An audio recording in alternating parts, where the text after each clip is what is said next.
Today I want to share with you guys my thoughts and ideas on what's going on in Addis, what's going on in Ethiopia, kind of like the whole tourism development.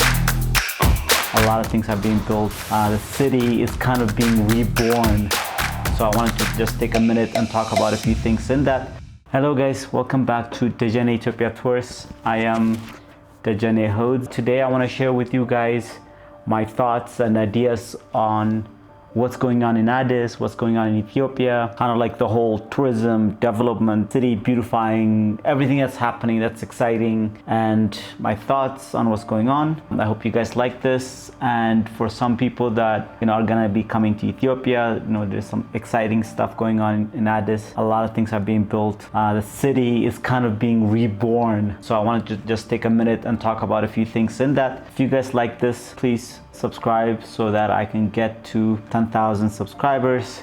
That's the goal for us right now. And then I can go around Ethiopia and show you guys different places. That's my promise, to be able to go to different parts of Ethiopia and actually bring it to you guys from the north to the south to all parts. Hiking trips, bird watching trip, photography trips. There's so many things that I want to do in Ethiopia, but it costs a lot of money. So if I get more subscribers, and that helps with some of the cost, and then we'll be able to reach more people, can bring that service to more people. So please, if you like any of this, subscribe and help me out.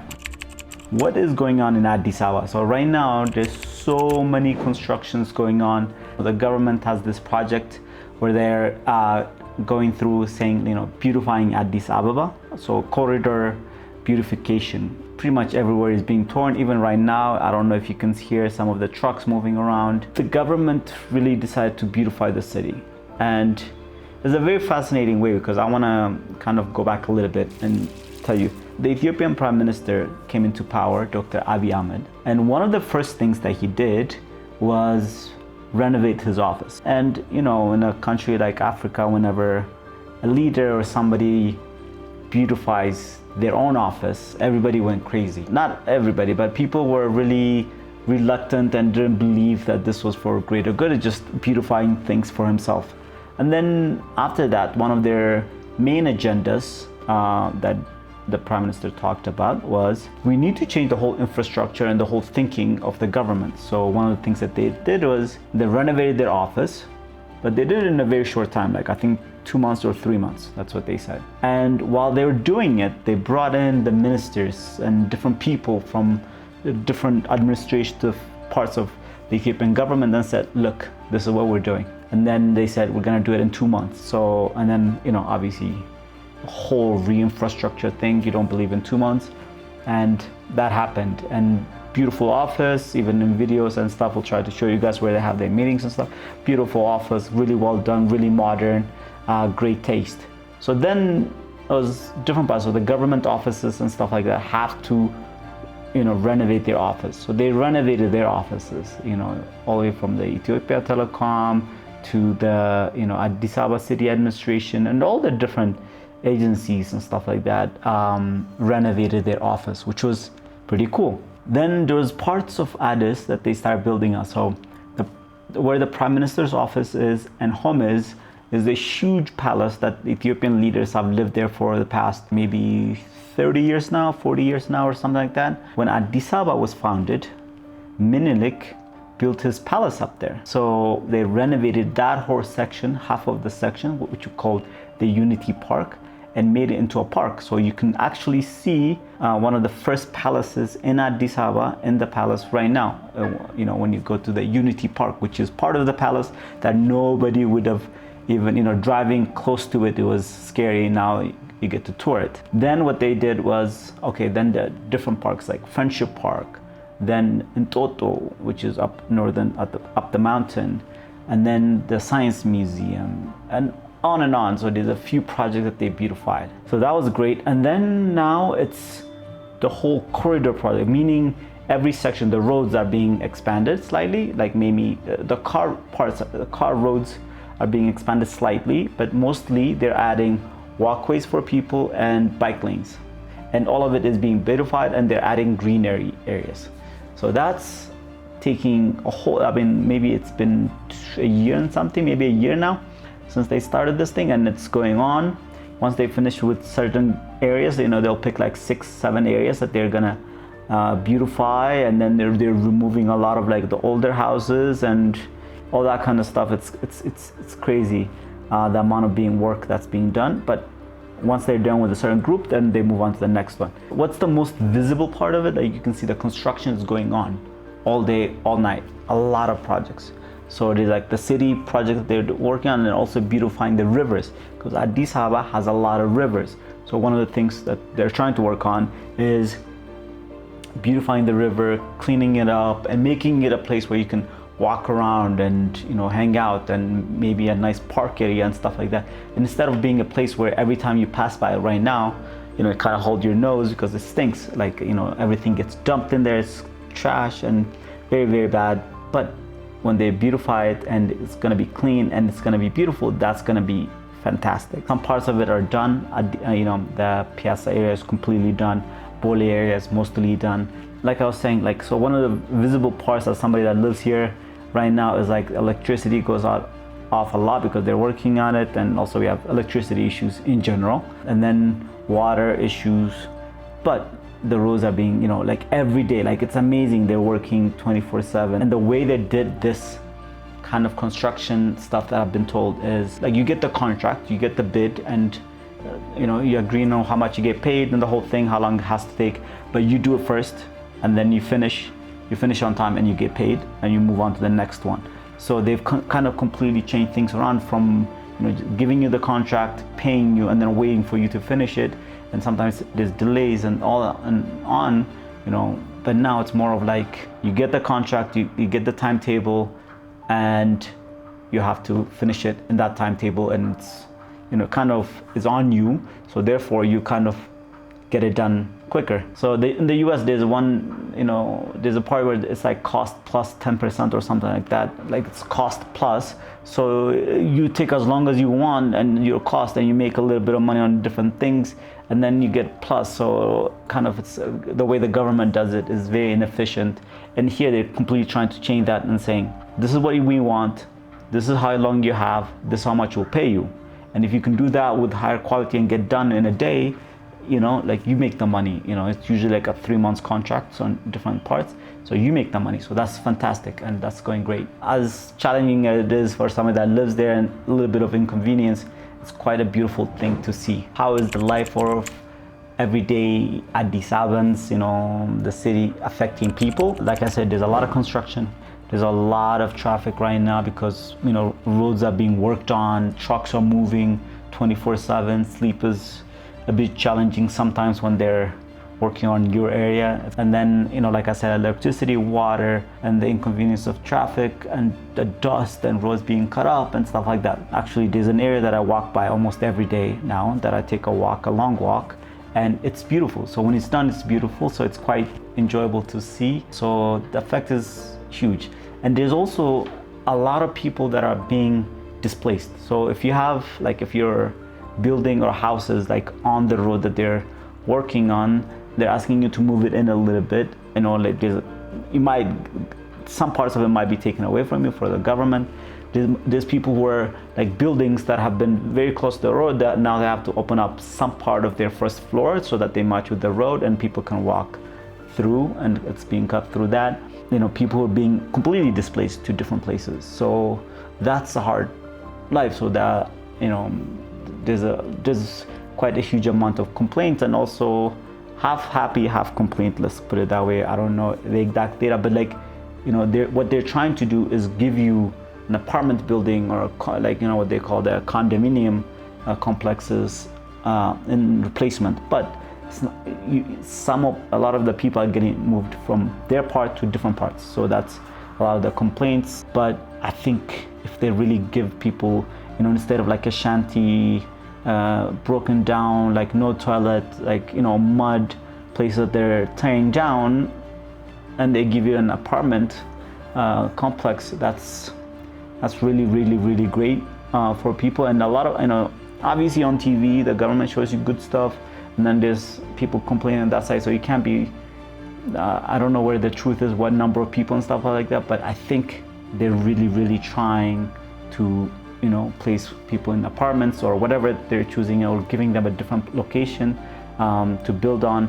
And they're really trying to do that, truthfully. And then obviously there's a lot of inefficiency, so there's problems that occur. So that's one challenge that's going on, is like people that are being displaced getting their place, the right place, getting moved out of their area and not in their area. So there's complaints, small businesses that are getting shut down while they're building on it, or they have to move because that whole area is being demolished and stuff like that. So those challenges are happening, but those challenges, as difficult as they are right now, I pray that when things are done, they'll be good for the city, and the city would be beautiful. So what role is the government playing in this whole thing? So the government is doing the whole project, but they're subsidized. They're giving contracts to different construction companies and different people to do the different parts. So, like putting up the trees and the flowers and stuff like that, those are different people. Building the main infrastructures, construction companies. But the government administration people are following up, going and touring and seeing it and making sure that everything is getting done. So it's whole government projects that are going on. The government raised money from people. I gave a little bit, like 1,000 birr or something like that, online, and it's to build bathrooms all over. Right now, like restaurants don't let you just use their bathroom when you go in. And that's kind of annoying, because it's annoying for them if everybody's walking in and using the restroom and leaving, so they don't do that. And so you don't really have places to go to the bathroom if you're on the road and walking and stuff like that. So one of the things that they did is they're building a lot of bathrooms on the roads, in different places, on the walk, different sections of the walkways, where you can just walk in and maybe pay a little bit, like I think 10 birr. 10 birr and 5 birr. I would like them to raise more money and make that actually completely free for everybody, but there might be some people like paying 10 birr to just use the bathroom might be a lot. So, and those are the people that are actually on the street. So I'd rather maybe raise a little bit more money and just make that completely free and run by the government. What's the hope and future of Addis Ababa? So this whole thing is being done so that Addis Ababa really, even right now, Addis Ababa is the capital of Africa, because the African Union is in Ethiopia, so it's the capital of Africa. That's the way we look at it. And it's a very beautiful city, but there's a lot of things that are being fixed. And so the idea is like, before you might maybe spend like half a day in Addis Ababa, or a day, and you'd see most of it. Now you really need 3 days, like you need a day just to go up to Entoto, which is where Addis Ababa really started. So there's a palace up there you'll see, there's churches you'll see up there, and then there's the Entoto Park, which is a beautiful place to walk around, hang out, the whole thing, and maybe even walk around and see that. That's slightly, that'll take like most of your day.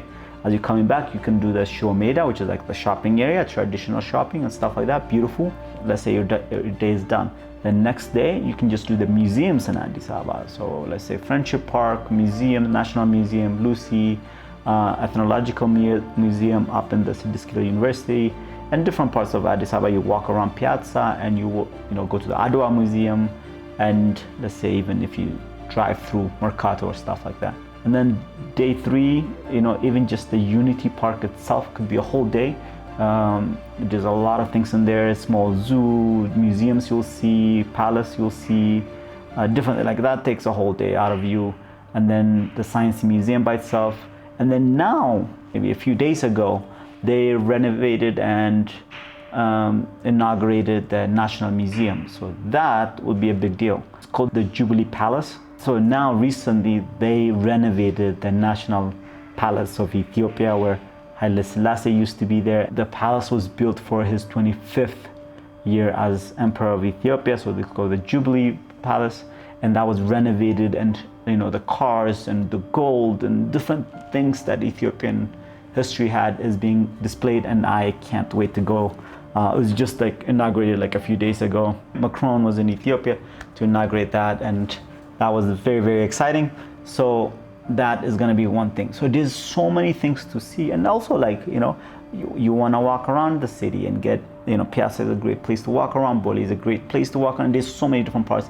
You just want to walk around, get some coffee, get some Ethiopian delicious pastries, and go out at night, so, get an experience of the different live jazz music is fantastic in Addis.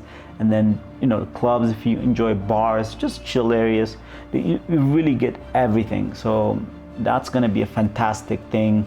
And soon, hopefully, we would start doing like city tours just around the city and art tours and stuff like that. And that'll get people a chance to see everything, and you'll be able to sign up for it. But that's the hope, like making it the hub for everything. And as you know, Ethiopian Airlines is a big deal. Ethiopian Airlines is the biggest airline in Africa and flies a lot of people. But a lot of them, I think 90% or something like that, of people that come through Ethiopian Airlines through Addis Ababa are in transit. So now they're trying to get those people to come out for 8 hours, 6 hours, and tour around the city and go on their destinations during their layover. So that would be fantastic if you can get, a little bit, like maybe 20% of the people that are in transit for 10 hours to come out of the city for 8 hours, take a look around, tour different parts, eat a meal outside in the city, and go back. That would be a fantastic thing to do. So they're gonna do that. They're working on that. That's exciting, and I hope to participate in that soon. So that's the future, like, get you out of in Addis and traveling around. And also the African Union, I said, there's a lot of people that come for that. There's a lot of NGOs in Addis, and there's a lot of embassies in Addis Ababa. So I think, according to records, Addis Ababa might have the largest number of embassies and NGOs, like the third largest in the world. So we have a lot of foreign population in Addis Ababa living and stuff, and there's a lot of movement, NGOs, embassies, African Union, and all that kind of stuff. So they're trying to get people to move around and see it and enjoy it and bring their families, obviously. So that's the hope for it, and it's very exciting hope. So what lessons can other cities learn from Addis Ababa? I think in a few years, maybe 2 years or a year and something, when everything is complete, when traveling around is great, when people are using a lot of their bikes to bike around the city, and when a lot of people are walking. Even right now, like my area that's done, and people are walking around, like if you go around at like 7 p.m. and stuff, there's a lot of people walking. And not walking because they're looking for transport or getting home, like just going out for a walk. Around like 5:30 to 6 to 7, there's a lot of people just trying to get home from work. But then afterwards, there's a shift where people are going out, like couples are walking with their kids and stuff like that, just people taking a walk. And that's a very beautiful thing to see for us. I do that myself, and it's a very, very beautiful thing to see. So I think that would be one of the things that really other countries will follow, other cities will follow. And also like it's very, very challenging for the government to really take on this massive project. A lot of people are gonna hate you because it's inconvenienced them. A lot of people are gonna hate you because the electricity goes out, the transportation, even driving is a hassle. Imagine if you're taking a taxi and there's no transportation or bus or something. So a lot of people are gonna hate you, and so taking on this massive project is a big, big deal. Like I said, there's a lot of people that are gonna be also hurt because they have to move their houses, and that takes a long time, and the whole thing. I mean, it's a very, very hard thing to do, but when it's done well, and when everything is done, I think Ethiopians are going to be very, very happy about it, very proud of it. And even right now, you can see the places that have been done. Like, we're going there to take pictures, hang out, and walk around and stuff like that. I hope people will really be really, really happy with it. What are the overall mood and atmosphere in Ethiopia? I think there's a lot of waking up that's happening. A lot of waking up. Like, even stores, like their stores are looking better than they used to. Like, design-wise, aesthetic-wise, there's a lot of things that are changing for like aesthetic, beauty, and just functionality-wise. Like, shops are looking better. The restaurants and cafes that are being opened up now are like looking nicer, more efficient. Even when I'm not talking only about like the luxury ones, I'm talking about even like when they're opening up a boutique one, they're learning how to do it in a very efficient, like one room, but like they look nice. They're not just ugly shanty things. They're making it look nice. Even if it's like 2 people seating and takeaway and stuff, there's something about it that's waking up where it's looking better.